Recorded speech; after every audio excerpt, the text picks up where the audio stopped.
I think the macro is the IMF report, but you also have to look at what the Statistics Institute produced only yesterday. It definitely is showing us that there's a recession in play right now, that there is a scarcity. The productive sector has not pulled into their position as yet.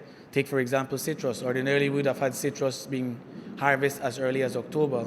We have not started to harvest as yet. So one could imagine then those workforce that works in those industries are not having the buying power. So our members would also feel that pain as well, because there will not be sufficient buying power to be able to purchase the goods that they have to offer. And that's what recession will end up doing to us. It is a crunch point in time as you speak. You mentioned in your address that government should be very careful in considering any decision to raise taxes. What would be a sticking point for the chamber in that regard?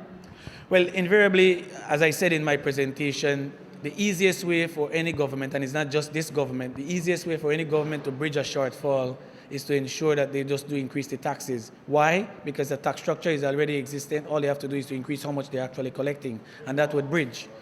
What we are saying at the chamber is that we're in dialogue with the government to say that before you actually consider doing that, our request is for you to look at how do you, one, reduce your own expenditures, because that's another way of reducing the actual operations of government. But two, also how do you put mechanisms in place that are capturing more of the businesses to pay their fair share of taxes as opposed to only burdening the few.